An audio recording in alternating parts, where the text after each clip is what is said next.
Still not going to be able to. It's funny. Oh, man. Well, Bryan, thanks for agreeing to come on the podcast. Yeah, my pleasure. Thanks for having me. Yeah, and we're doing it in a pretty special spot, a project that we've been working on for quite a while. Yeah, I'm excited. It's cool to see this place starting to come together. Yeah, no, it really is. So you created the first co-working place in Wilmington, right? Yeah, it was among one of the very first. There was one Okay. other company downtown that had just started in a little space, but that was back in 2011. Yeah. We started. I had started a marketing company actually, and the co-working thing just kind of happened almost by coincidence. And so we started over in Lumina Station, Yeah. over by the beach there, and just probably 2,000 square feet space. And I had that 2011 until 2020. COVID reared its ugly head and decided it was time to make a shift. So Yeah. What was the brand? It was CoWorx? CoWorx, CoWorx. Got it. So we got that trademarked and learned a lot going through that process. Getting it trademarked, we had a little conflict early on, but we sorted that out. But yeah, the name just seemed to stick. And you know, we really had a lot of success. It was early in the life cycle of co-working. And a lot of bigger markets had shared workspaces. Right. At that time in Wilmington, it was relatively new. Yeah. You know, the idea of executive suites had been around, but this idea of more of an open, collaborative idea was, you know, it took a little bit of education, I think, to a certain degree. Yeah. But people took to it rather quickly and, you know, realized the benefits of it. And yeah, the way that you started it, from what you've told me, is like pretty organic. It was like, Yeah. I need space for my company, but Yeah. hey, I have some extra space. So like, how do I tell us about that? One of my marketing clients was at Lumina Station, and we had this awkward space, kind of a loft space that just could not get leased out. And my marketing company was growing at the time, and you know, I needed to get out of the house. We had a couple of employees, so I was like, well, I've been kind of looking at this co-working thing for a while, kind of, you know, took an interest to it. And Yeah. pitched the idea to the owners, and, you know, they helped me with the build out, and we got the space up and running, and I think we filled it up in 3 or 4 months. No way. Yeah, so it was super cool. How many like suites did you have at that, or And that- workspaces? Yeah, and that first one, gosh, I think we had about maybe 8 to 10 offices. Okay. And then we had a handful, I think we had 12 like desk spaces. Okay. So it was tight in there. It's good for collaboration. It was good, yeah, it was good. But we learned about the business, you know, doing all the marketing for that, obviously, and the operational side of things. So from there, we actually expanded in Lumina. I bought a suite in the back, so we actually had 2 spaces in Lumina for a little while, and then it just kind of took on a life of its own. You know, it's like, well, I'm running 2 businesses. What's going on here? Yeah. So Yeah. but they worked well. You know, they complemented each other. What was the name of your marketing firm at that point? It started as the marketing agency. Yeah. Nothing fancy. It was with the letter C at the end. And then I wound up merging with Taylor Gray. That's downtown. right. Yeah. So we had yeah, Taylor Gray Kristof for a few years, and then decided to sell and kind of move on from the marketing thing and focus more on the co-working for a bit. So, you know,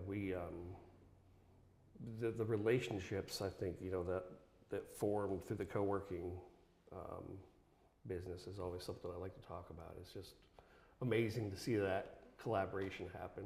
Yeah, because it really does. Like, it really happens. It does. I mean, you see it, and you see, you know, people kind of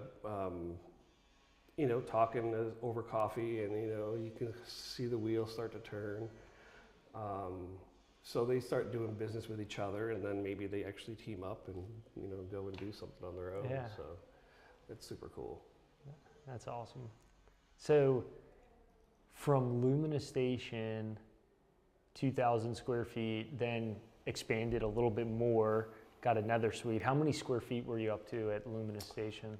I think between the two, we were probably closer to about 10,000 square feet. Oh, holy smokes. Between the two of them. Yeah, we had a pretty big suite in the back space. And then from there, we actually, we expanded. We did a licensing agreement, and we, kind of a franchise type approach. And we opened a space in Barclay Commons. And we had that space for 5 years. Awesome. And I can't remember the square footage of that, but that was, that space alone was probably about 12,000 square feet roughly. Holy smokes. So we had a lot of suites over there. Yeah. So we had a pretty good footprint around Wilmington for a few years, yeah. And then, so what time frame were you at in Barclay Commons? That was probably 2015-ish. Yeah. We did that. And then we decided not to renew over there. And so I went looking for space. And that's what led us to the cargo district and the container side of things. So that was a really, really cool opportunity to set up shop over there. And it was kind of a little bit of a raw space, just an old warehouse.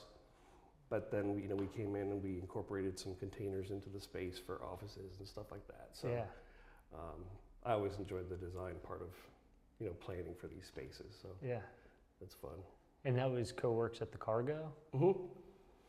Yep, CoWorx at the cargo district, and then we ran that for a couple of years. Kind of got the bug to start building with containers and some other things. So, and then like I said, COVID kind of came knocking at the door, and I was kind of in limbo, kind of what I wanted to do at that point. So I was like, well, this might be a good time to shift gears. And, cash out. So it's been cool to see that continue to evolve, on its own, and then and just seeing co-working, I think, becoming more commonplace around town. Now we've got several spots that you can choose from. Well, what's cool is it's so funny, just how connected and how just the coincidence of it all. For example, you being in Barclay Commons, and then now Maggie has Elevate Co-work over there, who is the daughter of Eric Hemingway and the sister of Levi, who are the ones that are helping us do 717. It's just it's crazy. I mean, I'm a big believer. The stars align in certain ways, and for certain reasons, and kind of like what brought us together. I was talking with Sandy Thorpe, and he was and just talking about 717, and he didn't mention to me at all that your history with CoWorx, but he was just hey, you should meet this guy Bryan Kristof. You guys should just get together. And then we met, and then you're telling me I had a marketing agency and I ran a co-working spot. I was like, how this couldn't be any more perfect. What the heck? How can I help? Right? Are you kidding me? This is amazing. Yeah, no, it was super cool. We actually, this very building, back in 2018, we looked at developing a co-working space here. And that just blows my mind as well. So, when we sat down for coffee and started talking, you're like, it's the building right up the street here. And I was you didn't even know what building it was at that point, right? No, I had no idea. Oh my gosh. That's right, So it was the lights went on. I was like, oh my gosh, we gotta talk about this. So, we did, we spent a year working on plans with architects, running financial models and doing all that stuff. And it just never, kind of materialized. So for me to see this space come to life after having spent that time, a few years back, it's super cool. Yeah. So, yeah, it's funny how it comes around. Yeah, I'm excited. This I think you guys have done a great job with the design, and a lot of people. This used to be an unemployment office, so it's kind of ironic to think that we're creating a space to, create work for people. So it's cool. Yeah, it's just like everything's like full circle. It just feels right. Yeah. And just the location of where we are. I mean, it's just a cool spot to be. Yeah, and that ties back to the name. We've talked a lot, spent a lot of time talking about the story and the history behind this and what it means. Obviously, kind of paying tribute to Market Street and what the story behind that and how that translates to what we're doing here. The co-working and shared workspace. So so how many different well, let's talk about this first. So what is the difference between co-working and executive suites, and is there another kind of genre within that? Yeah, I think there's a lot of similarities. I think what happens more in a traditional executive suite model, it's a little more. It's not as open as collaborative. Right. I would say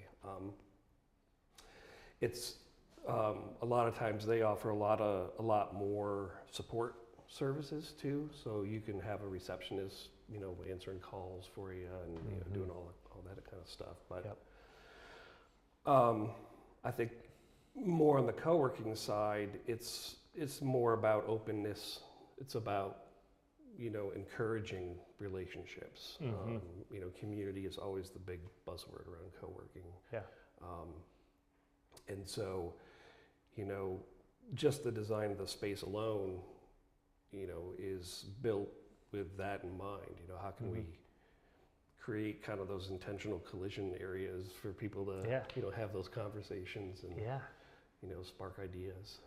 So, but it's what I've seen over the past, 10 years or so is now co-working is becoming, there's even more niches of co-working. Right. There's women-only focused co-working spaces, spaces that maybe cater to a certain industry. So it's, but I think at the end of the day, it's really about the collaboration and the community.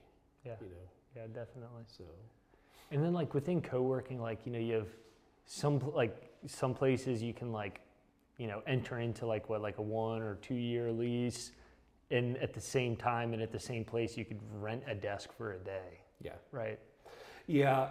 In a lot of traditional co-working models, you have dedicated offices, right. And then you have shared workspace open. You can come in, day passes is what they call them. Right. Shared desks, or you can have a dedicated desk. A lot of times, it's kind of those are the three kind of primary offerings usually in a co-working space. I think what we're doing here, and hence the name, the Office Collaborative. Yeah. We're going to have a little more focus on the office suites. I think because the vision is to really create a close-knit community that's committed to being here. Yeah. And doing our membership. Yes. Deal where it's it's not it's just more of hey, it's if you're here, and we want to promote that collaboration, and I there's nothing wrong with having the hot desks and people come, having a bunch of people coming in, but at the same time that creates another dynamic where you've always got new, I don't know. But yeah, and it's more management too. It's it's more upkeep. Yeah, I think that was part of it too. I was like, let's just keep it. This is easier to do it this way, right? Yeah, so you get the same you get the same benefits, but I think it's focusing on businesses that are maybe a little bit more established. Yeah. That want to commit, that see the vision, and that can really benefit from what's being a member. Yeah. So, and I think with this particular location, we're going to see a really good mix of people. I think from attorneys to creative folks. We've already talked to a few that have expressed interest in the space, and it's from marketing people to mortgage people to so exactly. you get this cool mix of I can't wait to. I like it's just like with all things in life. It's I'm looking forward to the outcome and the end result, but it's like, let's just enjoy this this journey that we're on. How many times do you get to like buy an old building and redevelop it? Yeah. And it's like, let's just enjoy it.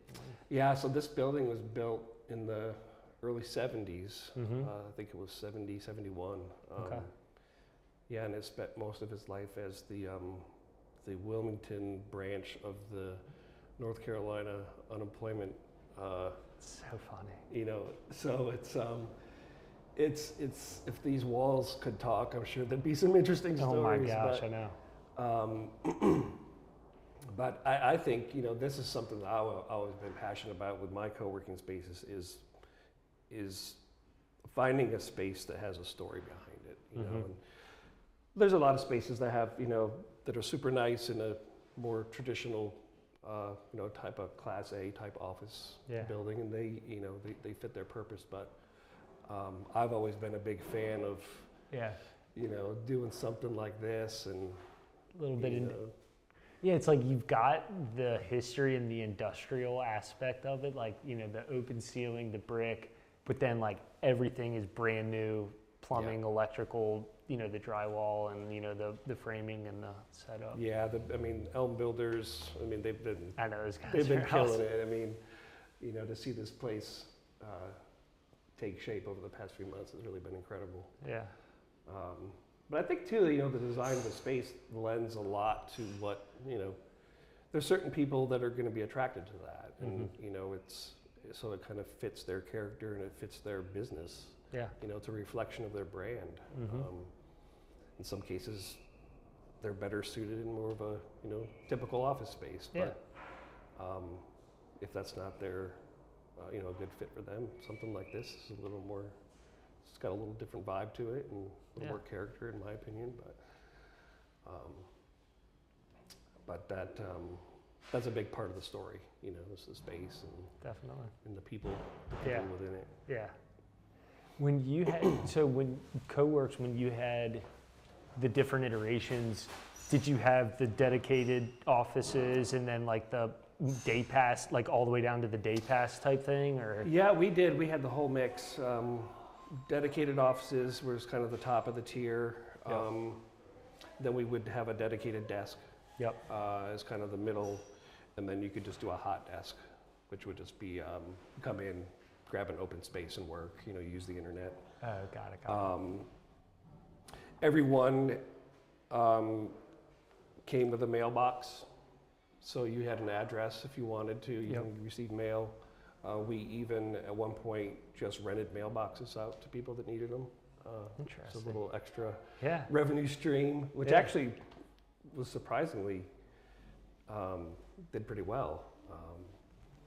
But that was kind of the model that we always used. But what I have seen over the years is the biggest demand, I think, is really for offices. Yeah. That's always been the bread and butter. I think if you talk to any co-working operator, they'll tell you the same thing. That's what pays the bills. The dedicated offices. That's what does it, So yeah, I think what we're doing here with having some of the bigger suites is going to be a nice offering. Yeah, I'm excited to see how that plays out. Yeah, maybe a little anxious, but no, I think it's dialed in. Yeah, I think what happens a lot of time, we've talked about this, is they may start in a smaller private office, Mm-hmm. maybe just 1 or 2 people, and hopefully if things go well, they expand and they can move into Yep. one of the bigger suites. Something I experienced in my time with CoWorx, we had several come in, start at a desk, move to an office, and then wound up actually moving out of the space. So like in Lumina Station, this happened in several occasions.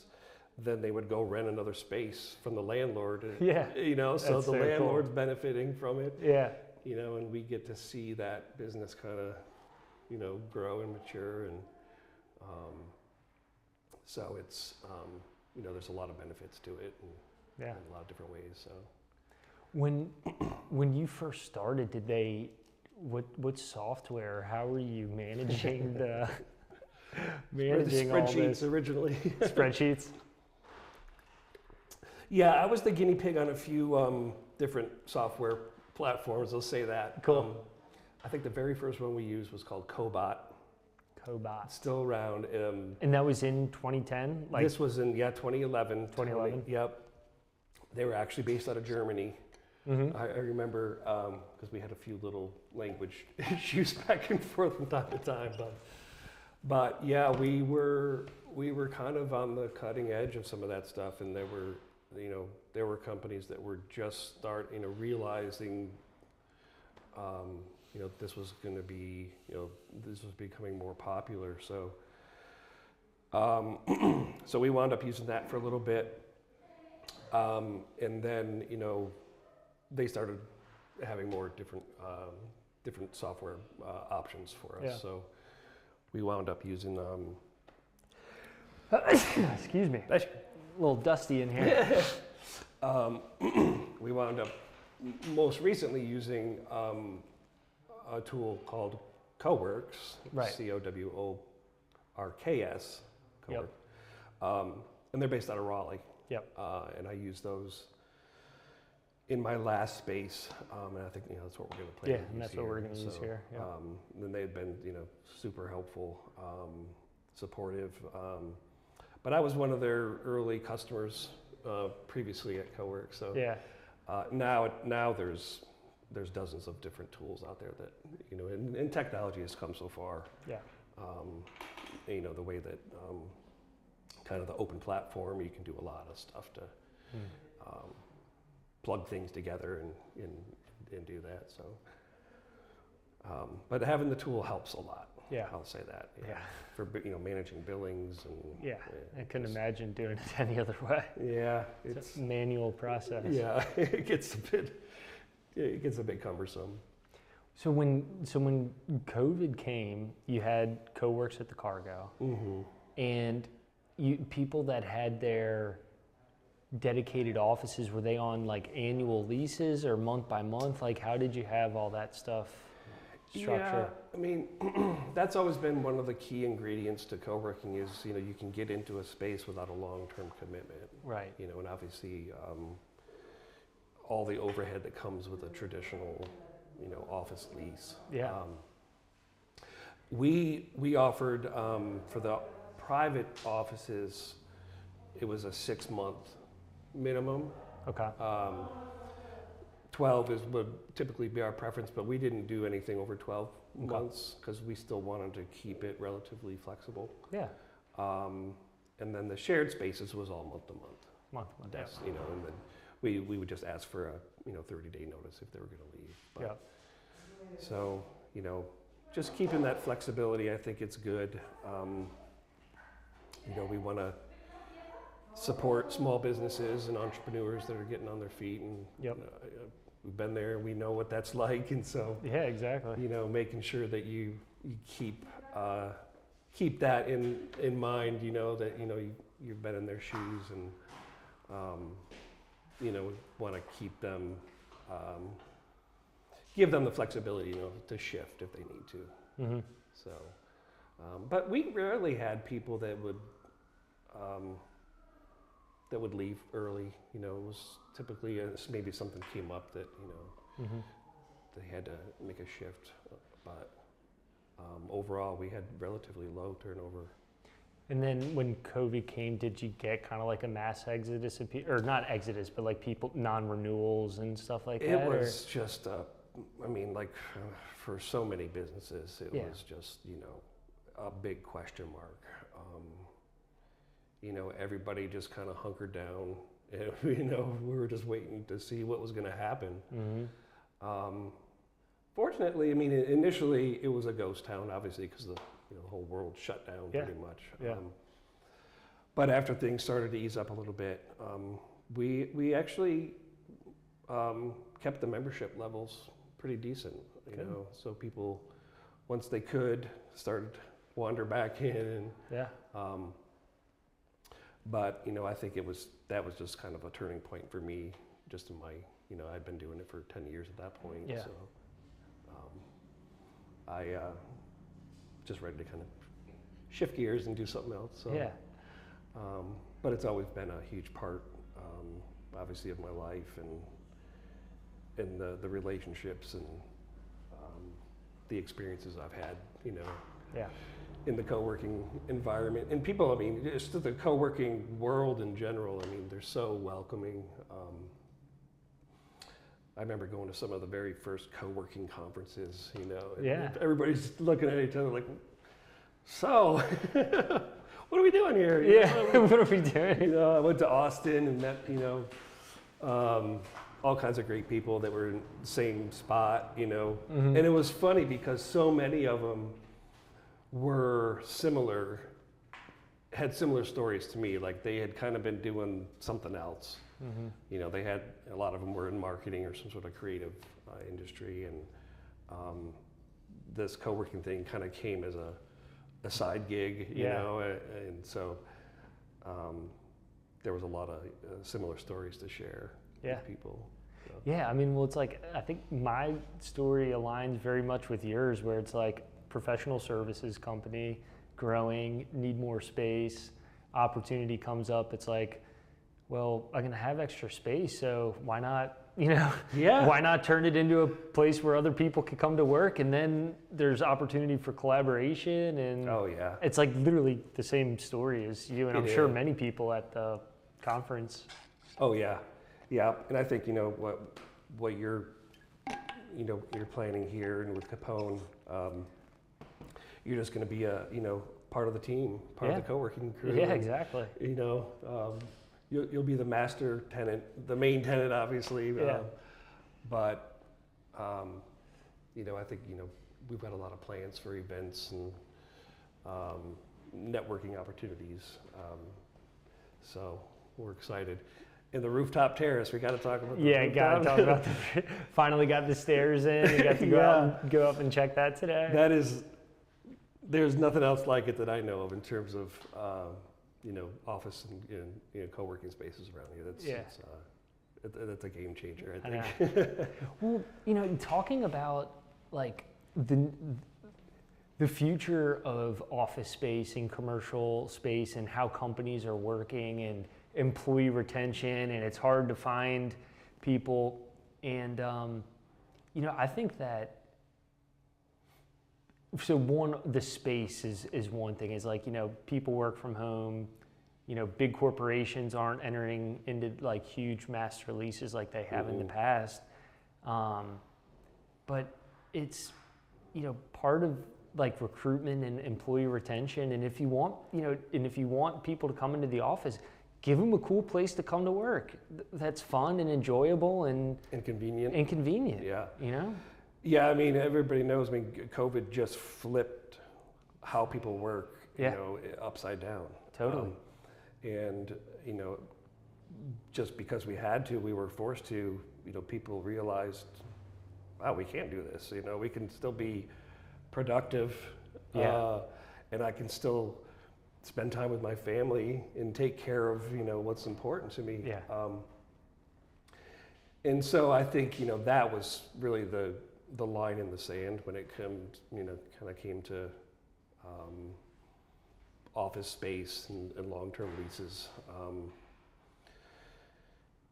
And, you know, there is a push now by some to kind of get back to the office. You know, it depends on the company and the leadership, but I think most companies realize they're going back to that old way is probably, it's just been a fundamental shift. In that.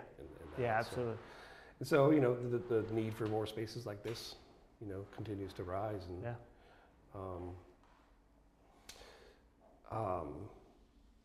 it's just funny. I was just thinking, I spoke to Maggie not too long ago at Elevate, and we were talking about daycare. That was something that we explored the idea, is providing daycare to help, working parents, and that would be crucial.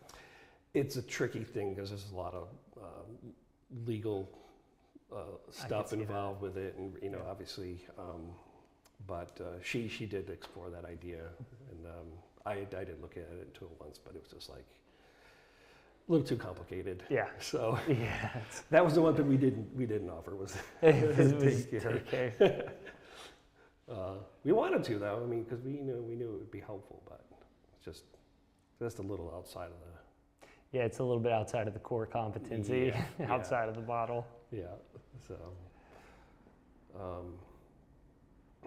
But yeah, I mean, it's been a. I mean, it seems like it was yesterday, but that we started CoWorx, but I know. And I mean, I'm just like putting perspective, like where I was in my life. Like I was here in Wilmington, but I was like getting ready to graduate college at UNCW, you know, and it's just like cool. I mean, how long has Landfall Executive Suites been around? Do you know? Was that around when you were doing CoWorx? I mean, that was really, I kind of viewed them as one of my competitors. Yeah. Although we were, kind of offered different type of thing, but so, gosh, they've been around for as long. I mean, I've been here for 22 years now, and they've always been around as far as I can remember. Got it. Yeah. And there's other, smaller kind of just executive office type places around, and they fit, a certain niche. But, coming back to more and more people working from home, it's just a different mix of people. Yeah. It's corporate people, it's entrepreneurs, it's, it's all over the place. So. Yeah, I think corporations, I mean, there's pros and cons to the work from home and the flexible thing. Like it's corporations like, wow, we can save a ton of overhead, but then it's like, is my employee working 2 jobs? What are they actually doing? Right. Like, are they actually working? Yeah, and I know that the bigger companies, they've done studies. Obviously, they can tell if their productivity is going up or down, or whatever. But I think at the end of the day, you got to keep your people happy. If they're doing their job, let them. Yeah, let them be. Yeah, and it comes down to leadership. It's like if you have a clear vision, you set good goals, and then people are hitting their goals, and and client or whatever KPIs are being hit. It's like, who cares? It's the balance. Yeah, it's like whatever. So.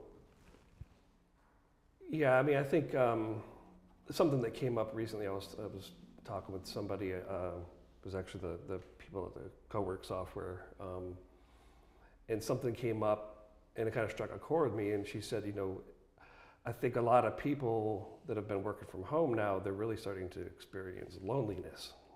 Oh yeah. It's like it's been cool to work from home, but then you realize you don't have that interaction with people like you used to.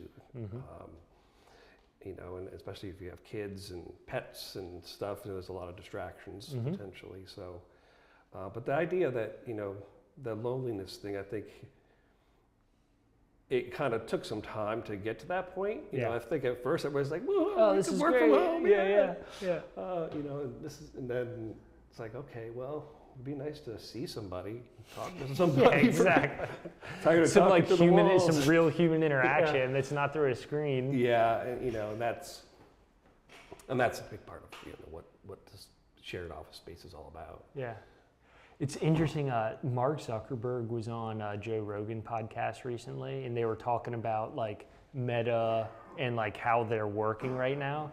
And Zuckerberg said something that was actually like resonated with me. He's like, we really like doing virtual meetings because we're having a conversation, and if an issue comes up, like I can use my AI tool and like, figure it out real quick, or I can like chat like, some guy in another division. Oh, right, yeah. And where he was saying like, if we're all like sitting in a meeting room together, you don't necessarily have like all those resources, although you could sit in a meeting room with a computer and do that. Yeah.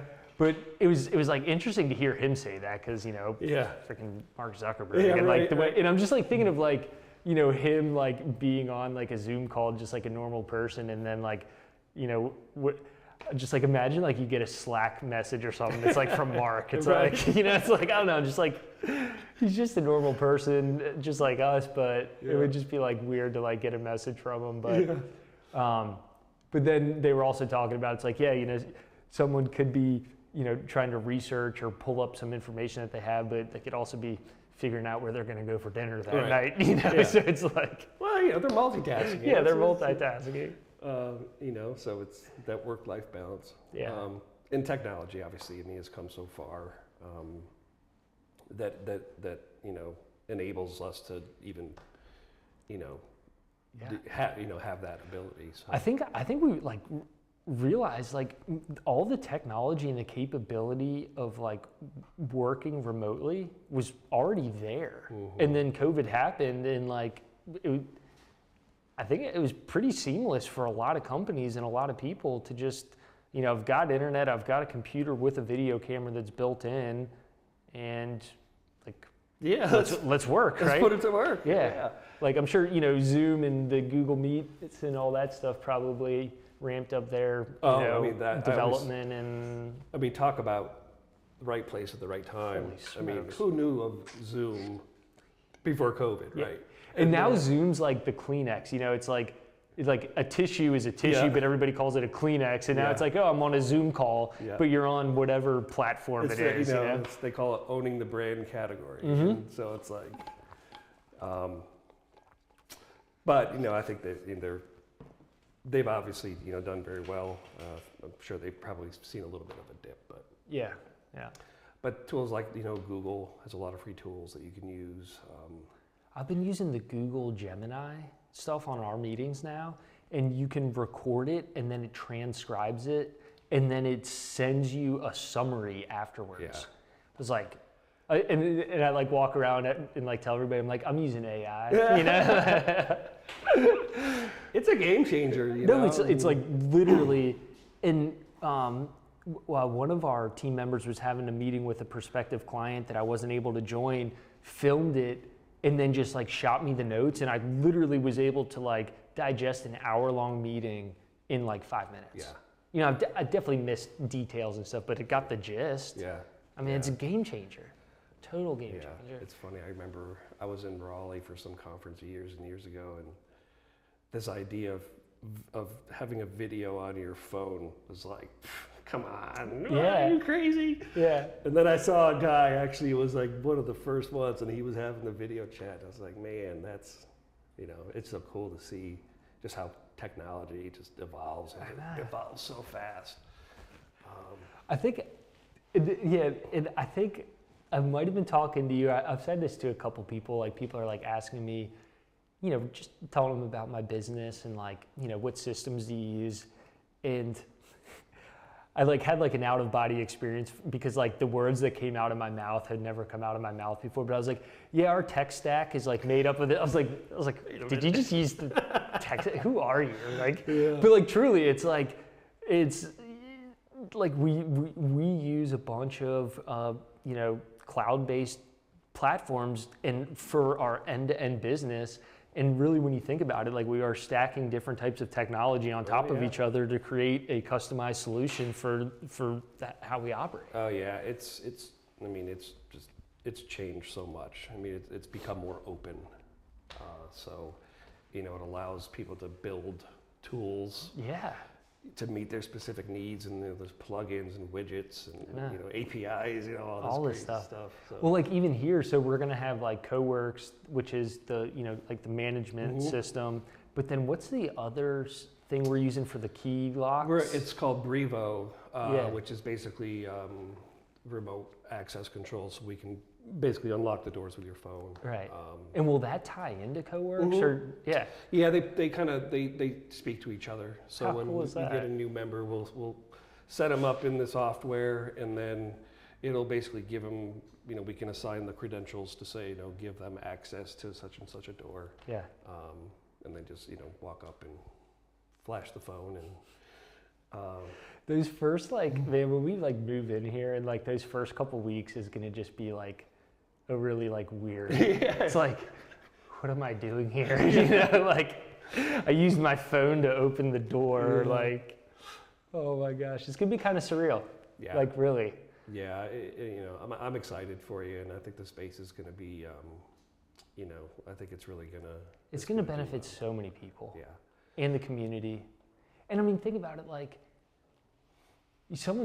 think it was Natalie English said this to me the other day. She's like, Chris, thank you for reinvesting. And I didn't think about it, but it's we're adding to the community for tax base. We're taking an old piece of property that was vacant for 8 years and turning it into something that's going to produce positive impact for the community and help other people start businesses and help other people make connections and And to be downtown, so close to the river, and Wilmington has transformed tremendously in the past 10 years. So I think this is going to be a huge compliment, to that, and keep the momentum going. Well, and just the whole journey of being able to do this, just the people that I've gotten to meet so far. I mean, specifically you, and and working with Elm Builders, and then working with David Lyle, who his office is literally across the street. And then getting to link up with you, and then and then just all the other people that I know that we're gonna meet and be able to collaborate with. And it's cool that we're still in the construction mode, but we're getting interest, and we've got people that are wanting to come take tours already. So I think it's just a kind of a testament to what you're creating here. And well, it's a team. Yeah. That's creating it. Yeah. That's what I'm already thinking about, the grand opening ceremony, and it's the list of people that I'm going to want to thank. It's going to be it's going to be way too long, but it takes a village. Yeah, it does. So what's kind of the future look like for you in terms of you've got craft space where we haven't even talked about craft space. Yeah, so give us we're getting a little bit close on time here, but tell us about craft space. And how the hell did you get into that, from marketing to CoWorx to container? Yeah, that's always, it's kind of, when I moved to the cargo district and kind of helped get that up and running, and I've always had a passion for architecture and design, and so I was thinking about containers and how we could use them for offices before I moved to the cargo district, and so I was really intrigued by the idea. Leslie Smith, who's the developer over there and the kind of the brainchild behind that, shared his vision, and we just hit it off, and I was just intrigued by it. So after COVID, I'd been working with containers with Leslie and doing some of this stuff in our space, and I just really, it just hit me man, this is what I want to do. I can build, and kind of be designer with these things a little bit. Yeah. And so that's, decided to sell CoWorx, and we started Craft Space about 5 years ago, doing container conversions for cabins, and we've done a few custom homes, some bigger projects, but more like ADUs and little things you can put in the backyard or have a little cabin in the woods. So I love it. I think COVID probably spurred more people to think about those little like cabin in the woods or like, you know, having those little like getaways and stuff. Yeah, that's been fun. It's been, you know, a huge, I mean, talk about a different experience and set of skills, you know, kind of going from a professional services type thing, moving into like a building and construction. It's, you know, it takes the right team and the right people and the right skill sets to bring it all together. But we're excited to see, you know, how that.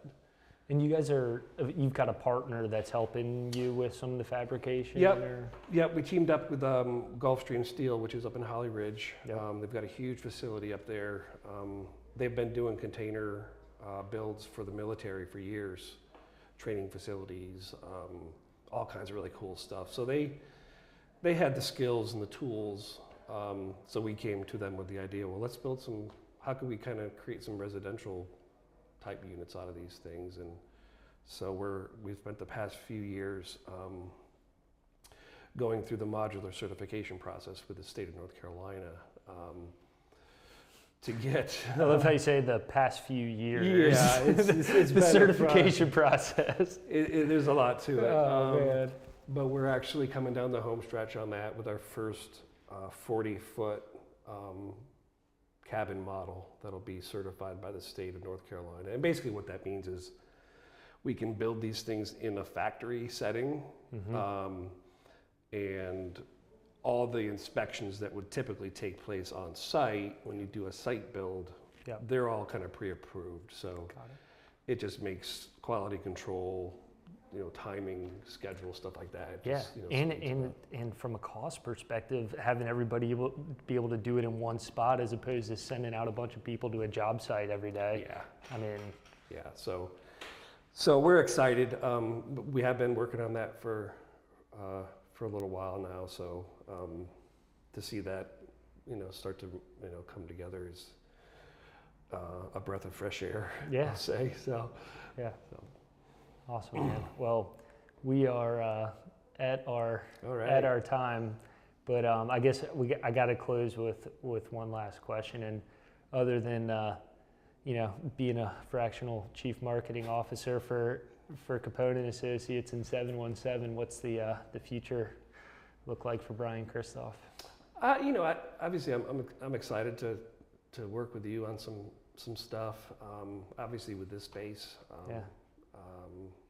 But you know, I think we're gonna keep pushing on some of the container ideas. We've got some ideas for some hospitality, lodging type brands using containers. So still kind of keeping my marketing hat on. So that's kind of the bigger picture. But you know, I like to kind of keep my options open. Who knows who you'll meet here? That's exactly right. You know, I mean, we've already had discussions about how, you know, we might be able to help, you know, work together on some of the craft space stuff. And, you know, it's just, you got to form those relationships and you never know where they're going to take you. So. Heck yeah, man. Well, thanks again for making the time to do this. And we'll do it again once we get the podcast studio set up. And maybe once we get stabilized a little bit here, we can. Maybe the acoustics might be a little different there too. Exactly. Cool, man. Cool. All right. Thanks, man. Appreciate it. Definitely.